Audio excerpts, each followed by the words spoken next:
എലുവട്ടൂര്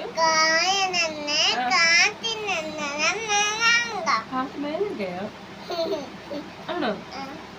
എന്നിട്ട്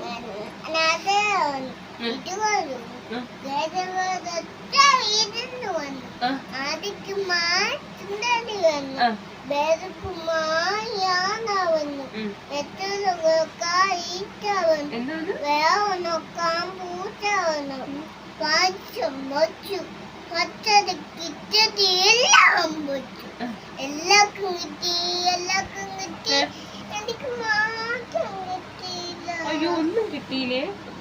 അതെന്താ കിട്ടാത്ത? ഇച്ചത് താറ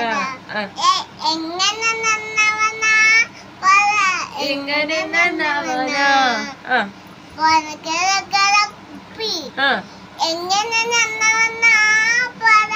എങ്ങനെ നന്നവനാ